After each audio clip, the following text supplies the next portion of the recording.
Hey, it's Jack here. We're going to be traveling over the next couple days over America's loneliest highway. That's Highway 50 that runs through the state of Nevada from the Great Basin Desert at the border of Utah all the way to Carson City, Nevada, which is the capital of Nevada. Invited you to come along for the ride. Have no clue what we're going to see, what we're going to do. I'm going to be flying by the seat of my pants on this journey, bringing you with me. Let's go ahead and get on the road, see what we encounter. We're here at Major's Junction. And out that way, that is Highway 50 toward Great Basin Desert. Now, I came up from Las Vegas to start this journey. So I came in on Highway 50 right here at 93. I want to point out there are things like this to see along the way. We've got this old cabin here, and we're going to be journeying over the next few days, as I said on the intro, checking out America's loneliest highway. Once I got back on Highway 50, it was about a 30-minute drive through the winding hills and remote desert to reach Ward. The highway earned the nickname Loneliest Road in America from Life magazine back in the 1980s, referring to the stretch across the entire state of Nevada. It's quiet, vast, and oddly beautiful. Just past the summit, I turned left onto White Pine County Road 16. It's a gravel stretch that leads out to Ward Charcoal Oven State Historical Park. Out here, it's all dust and high desert. Feels like stepping out of time. About 6 miles off of Highway 50, you're going to want to make the journey out here to the Ward Charcoal Ovens State Historical Park. Got the charcoal ovens off to the left. There's a campground off to the right. We're going to focus on the charcoal ovens, so we're going to go ahead and go straight ahead here. Ward was once a booming silver town. What's left now is tucked in the hills ahead. If you want to know more about the Ward Charcoal Ovens, freeze frame your screen and you can read about it right here. Here's their fee station. I do have a state park pass, which takes care of this. But you would drop your fees right here in the pipe. They got an envelope over here to put your fee in. And entrance only is $5 for Nevada vehicles. If you're from out of state, it is $15. And they do have a state park passport. Let's see if they have a stamp here. It looks like at one point they had a stamp, someone ripped it off, and somebody decided to put their money here for their entrance fee, but it doesn't go in the park passport stamp area. So for whoever this was that put your money in the wrong spot, we're putting it in the right spot for you right here.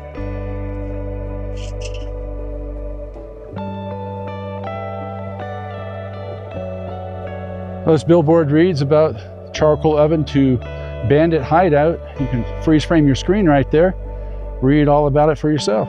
And these ovens, or beehives as they're also known, they were used for melting down the silver from the silver mines. As of the filming this, about 77 degrees outside. And to note, once we step in here, you got a breeze coming in from this window right here in front of us. Also could be coming in from directly up top. And it is a lot cooler in here. I could definitely see where people would hide out in here. If you're a bandit or whatever, you come in here to hide out.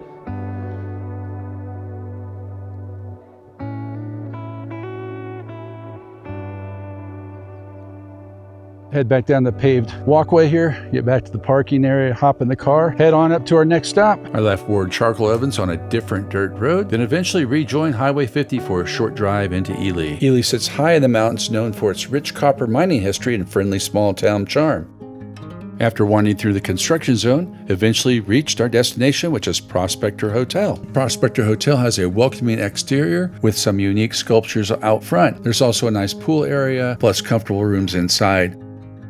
Just down the road is the Jailhouse Cell Block Steakhouse. It's a quirky spot where you actually dine inside old jail cells, and the food is solid. After dinner, head back to the Prospector. Caught a bit of sunrise the next morning before heading out. One of the more unique stops around Elely is the old cemetery. Quiet, historic, and it's tucked right in the hills. Elely is also home to the Nevada Northern Railway. You can tour the historic depot or hop on a scenic train ride like this one. And as you're coming through, you're going to want to stop in the White Pine Museum. There's stuff about the Pony Express and artifacts and history of the area. There's also fossil bones of the short-faced cave bear. There's indoor and outdoor activities at the White Pine Museum. When you come outside, you want to check out the Cherry Creek Depot, the log schoolhouse, the Gilbert cabin, and all the other outdoor exhibits that they have. And before leaving the museum, it's worth picking up a copy of the Highway 50 Survival Guide. It's a free booklet created to promote travel along what's known as the loneliest road in America. The idea is simple. You visit towns along the road, you collect stamps, you get 5 out of 7 stamps, and you can mail in the back page for a certificate. Although the museum isn't listed as an official location, they'll still stamp and give you a guide if you ask for it. For this trip, I'm starting here at stop number 6, which is Elely, and we're going to be heading west to Carson City. Hail from the Prospector, it's back on the road, heading through Elely and onto Highway 50. If you're into Rock County, this next stop is for you. 20 minutes west of Elely is Garnet Hill. It's a 3-mile drive up the hill. There's a few other markers along the way until you reach the parking area. Well, once you make it to the top of the hill, this is your view.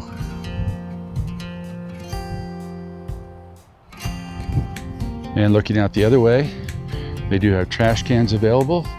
There's also a restroom facility. The restroom facility is just a hole in the ground. Out beyond the restroom and beside the restroom, there are some picnic tables. They do have a fire pit there and a fire pit down below. And right next to the trash cans, you got this blue box here. If you need some knee pads, well, at least for now, there's knee pads here. You can use those when you're looking for the stones. On the hill a little bit, we've got the map of the area. This is the road we came up, Highway 50. Came on the dirt road here, and we are right here. And we can see some people taking liberty to take pot shots of the sign here. And this tells you how to find the garnets out here and some of the equipment you might want to have with you. Well, I've come up here to the top of the hill. See the flat spot here where people have been digging, looking for the garnets. Well, after looking around here, been up here for about an hour, just wandering around, checking out the scenery.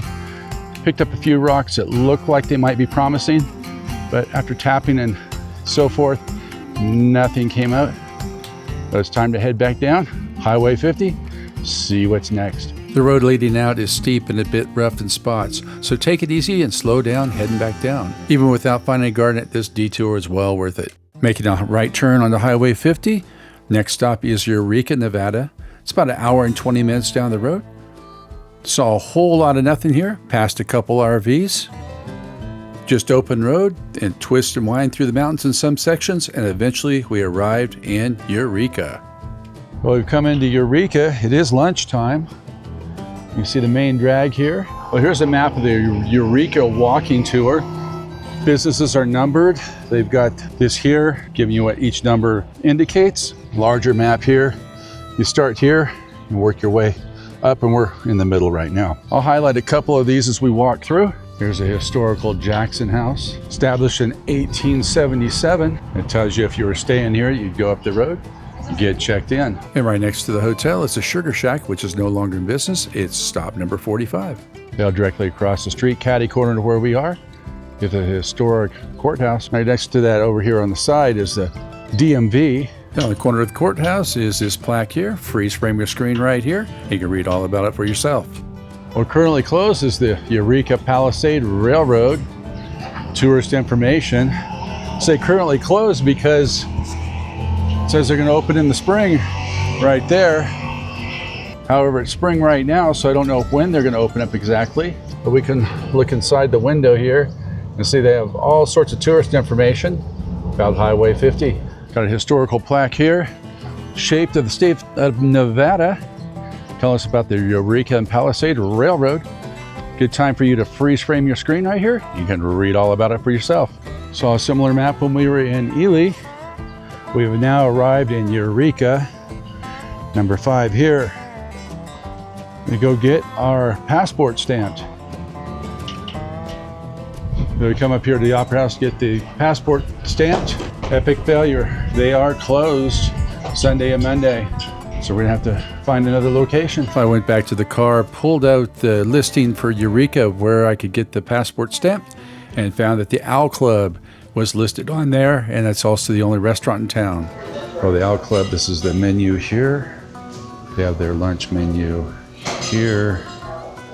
Their dinner menu here is on the other side. I do like their hours here. It says breakfast 7 a.m. to 10:30 a.m. most days. Then we have lunch from 10:30 to 5 and dinner from 5 to 9 p.m. Since I'm here for lunch, we'll concentrate on the lunch side. Don't know what I'm going to get, but when I do, I'll show it to you.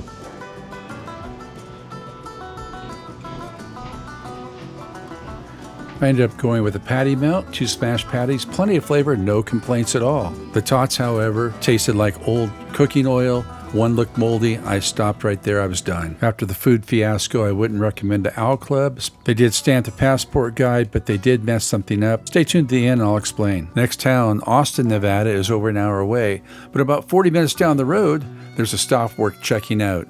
It's got ancient petroglyphs, great views, and more importantly, it's the only restroom on Highway 50 between Eureka and Austin.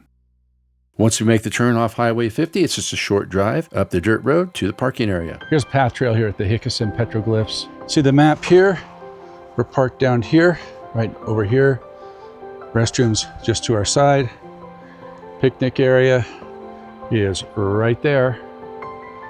So we're gonna walk around, take a look. After leaving Eureka, this was the first restroom found, so bear that in mind when you're out here. If you need a restroom, it is a hole in the ground, but it is that, somewhere where you can relieve yourself if you need to. Well, we have a well-maintained path here, gravel path, rocks on each side.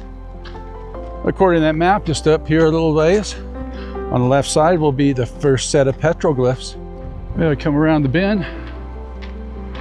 You see the petroglyphs right here. Well, they were out of brochures at the bottom by the map. This is number 2. And up there is some petroglyphs. I also see some more modern petroglyphs in there where someone went and etched their name in. Taking a step back, you see a little bit better. And it's just unfortunate some of the 20th, 21st century petroglyph makers had to go in there and scratch their own in there. Well, here we are at location 5, and what I noticed is these holes are bored into the side of this rock here. I'm going to presume without a brochure that that's what location 5 is all about, are these holes bored into the side of this rock here. Now, this trail here takes us out to an overlook. We're going to check that out. This is the scenic overlook.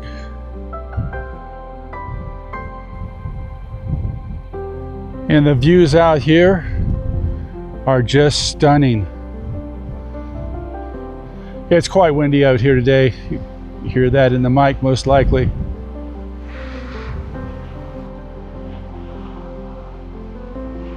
So make my way back to the parking area.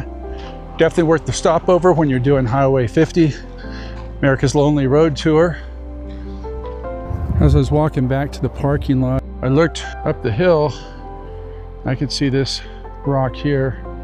They've got it cordoned off, and of course they've got a camera going for good reason based on what I saw in the other petroglyphs. But see this area here.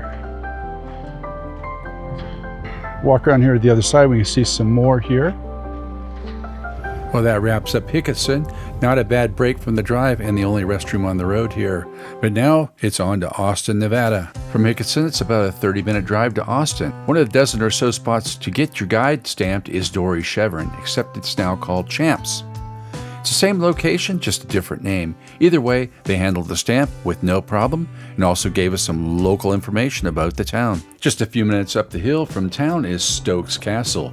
Built in the 1890s by a wealthy mine owner, it was meant to be a summer home, but it was abandoned almost as quickly as it was finished. These days it's locked up and weather-beaten, but still stands as one of the most recognizable landmarks in Austin. After checking out Stokes Castle, I headed to Grandma's, the only dinner spot in town, according to Guy at Champs.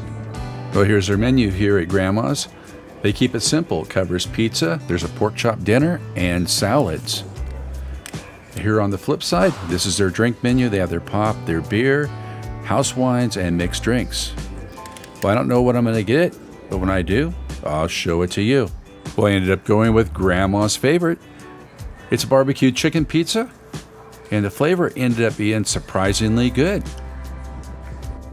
Just a short walk from Grandma's is the Loneliest Highway Visitor Center. It's It's more of an outdoor rest stop with picnic benches, but there is a much needed clean restroom. And then over here off in the corner, I do see a familiar sign, "Welcome to Austin." And here we are. It is Austin, and we're at stop number 4 on the map here. Over here in the corner, they have a very small Veterans Memorial, but very respectfully done. Walking down an old covered sidewalk, I pass Austin Commercial Company. Front wall is lined with old vintage photos of the town's early days. This one at the end, though, caught my attention. It's Stokes Castle, how it looked back in the day. A bit further down and on the other side of the street is the Lincoln Motel. It is abandoned, but it gives off those Bates Motel vibes. I didn't know this at the time of filming, but the International Cafe and Bar was partially hauled from Virginia City back in 1863, and it's still in business today. Here's a self-serve egg stand, has a QR code and a camera to keep people honest.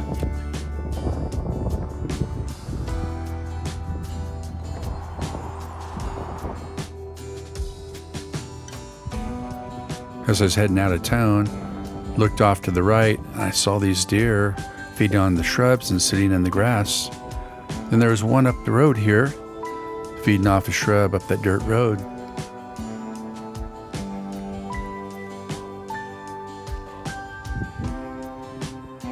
Leaving the deer behind, our next stop is about 20 minutes away. It's Paradise Ranch Castle.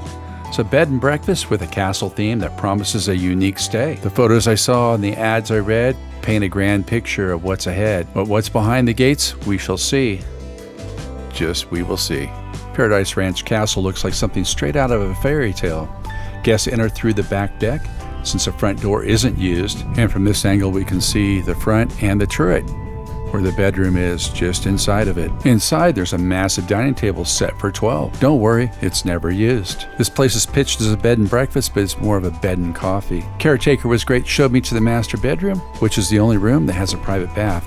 The sheer curtains lit up the place with the full moon, and the mattress, not very comfortable. By far the worst rest I've had in years. The morning started with a cup of coffee, no breakfast, just coffee. Caretaker asked if I wanted a tour. After paying $155 for the worst sleep I've had in years, of course I said yes. First stop, the rooftop, and I'll admit, this part delivered. Panoramic views of the valley, peaceful and wide open. For a moment, it almost made up for the horrible mattress and the lack of food. Almost. Down in the basement, or the dungeon as it's called, there's a game room with card tables, a pool table, a bar, as well as a jukebox.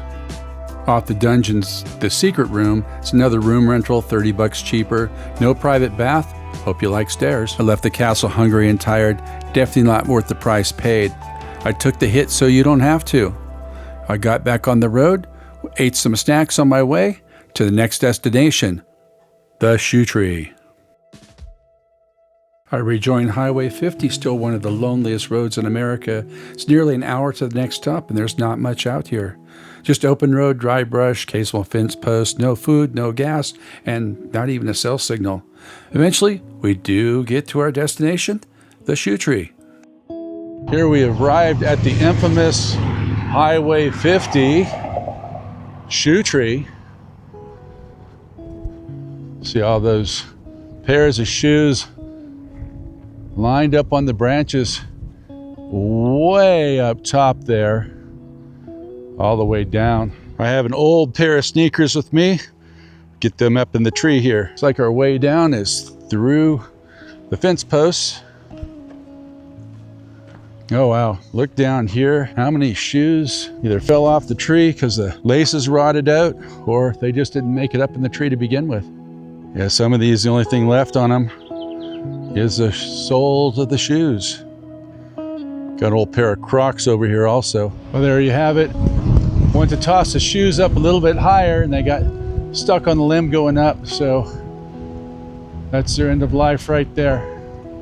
Good pair of Nikes, lasted me through several years and several walks on this channel. Leaving Shoe Tree, it's about a 50-minute drive to Fallon, but there's one stop we're going to make first. Grimes Point's about 35 minutes away, and like other portions of this road, there's not much out here. Pass by a few cars, pass a couple cars myself, until we get to Grimes Point.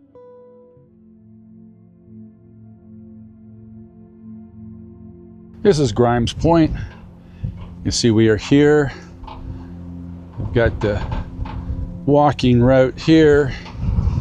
That's the Petroglyph Trail, so we're gonna follow that through, take a look at what we can do, and also got to look out for these creatures are right here. They do have restrooms available. It's a hole in the ground, but it's better than nothing. And they also have a pet area over here. Please pick up after your pet. I can say the winds out here are brutal. Now, despite the winds, we're going to go ahead and head on up the trail here. Check out the petroglyphs. Right here on this rock, we come across our first example of petroglyphs. Not sure how it's going to show up on camera. You have to be at the right angle, even with the naked eye. And on this side of the rock, we can see more of those petroglyphs there. Well, up ahead here is an information billboard. Go ahead and freeze frame your screen. You can read about it for yourself. It says those grooves there, the dimple dots, date back about 7,000 years or more and are to be some of the oldest found here at Grimes Point. And just opposite that dimple rock is this petroglyph here on this rock. Everywhere you go and turn, there are more petroglyphs to behold. Well, next billboard's directly in front of us. We'll go check out, see what it has to read. Well, you can go ahead and freeze frame your screen right here, read about this for yourself. But at one point, this was, they said, beachfront property. As we look out there, and out there, we can see that water line would be crossed there. Well, coming up the trail here, turned around and right behind me was this petroglyph on this rock. Again, when you come out here, you just got to look around because the information billboards do not point out every petroglyph that's out here because there are so many of them. Walking down the trail from that petroglyph, got another one right here.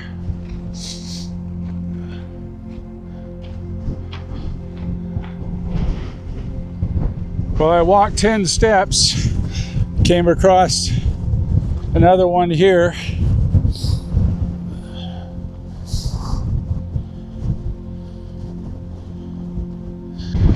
Well, we come down the trail a little bit further, right here on this rock, another petroglyph. And we look just a little bit to the left there, and we got petroglyph on this rock as well. But as I turn around from this rock here, saw this one as well. Get a better angle at it right here. When you come out here at Grimes Point, make sure to bring some water with you. Enjoy the walk and look all over the place because there are petroglyphs everywhere. Stay on the trails and enjoy your time. Leaving Grimes Point, Fallon's about 10 minutes up the road. I've got lunch on my mind and also a guide stamp to track down. I stopped into the depot. They got the history right here. It's a good time for you to freeze frame your screen if you want to read about that history right there. Here's their menu. Got their breakfast menu here. Starters over on this side. Homestyle favorites in the middle, and burgers and sandwiches over here on this side. Kind of between breakfast and lunch right now, so I'm not sure what I'm going to get, but when I do, I'll show it to you. I went with the original diner burger, added cheese. It came with fries. It was really good and exactly what was needed. I came here to City Hall and got the passport stamped. Like the cornerstone here, 1930. In addition to City Hall, Fallon has several other locations to get your guide stamped. Fallon is more urban than rural, but after going through several stoplights, we're back on the road. We're heading to Fernley. It's about a 30-minute drive from Fallon to Fernley. It's farmland, but still feels more urban than compared to the other areas of the highway we've been on over the last few days. After a half hour, we are arriving at the Fernley Chamber of Commerce. Yeah, here's another stamp stop here, Fernley Chamber of Commerce. We'll go on inside and get our passport stamped. Another stamp successfully obtained here in Fernley. If you're in Fernley, there are other locations other than the Chamber of Commerce. And while in Fernley, stop by the Northern Nevada Veterans Memorial Cemetery. This area of the cemetery is dedicated to the various services. Here we have the Marine Corps section with his artillery piece. And then over here off to the side, we have the projectiles. And this memorial here for the USS Corvina. This is their crew right here.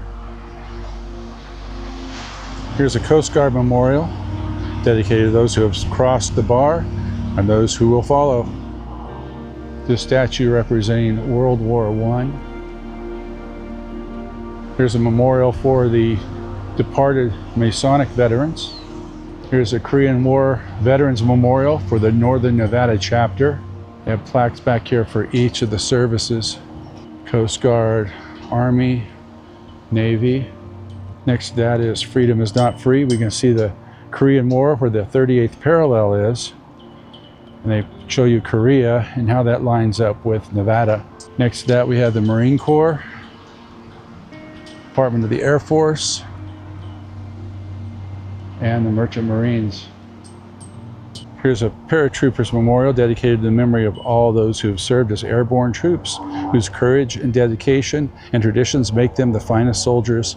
Here's a memorial for the United States Merchant Marines. And here's the rest of the cemetery here.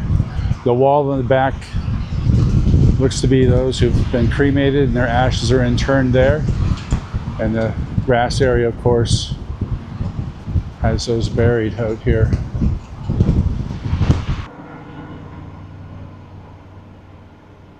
After a 40-minute drive, we arrive in Dayton. We arrived at our second to last stop on the Highway 50 passport stamp area. It's here at the Greater Nevada Credit Union. The Chamber of Commerce is also inside of the same building for the city of Dayton, Nevada. A passport guide stamped achieved. On to Carson City. From Dayton, it's a 20-minute drive to Carson City, which is our final stop on this Highway 50 epic journey. Well, here it is, the end of the road. We have reached Carson City. It's our last stop, get our passport stamped. Achieved our final stamp, Carson City. Although Carson City is the state capital, there are only 3 locations to get your passport stamped here. Well, this end of the line is also the Nevada State Railroad Museum. Currently closed today. Of course, I picked a day to end my trip on a day they were closed, but hey, that happens. Well, I have covered the Nevada State Railroad Museum before. I'll leave a link to that video down in the description. If you're ever doing this for yourself, remember that last page is the page that's most important. That's the one you send in. You'll notice here, Eureka missed it. They dropped the ball. Well, all of the other pages are stamped. There's Eureka stamp, Austin, Fallon, Fernley, Dayton, Carson City. On the last page, Eureka didn't stamp. Good to go though. Need 5 stamps, got 6. We'll mail this in. Well, it's been a journey. Yes, you can drive from Elely, Nevada, all the way to Carson City in a day, no problem. But why do that when there's so many things to see along the way? Yeah, it took me about 3 days to go across to capture the sights that I've shared with you on this video. Well, that said, if you like this video, give it a thumbs up, hit that subscribe button, hit that notification bell, and we'll catch you on the next one.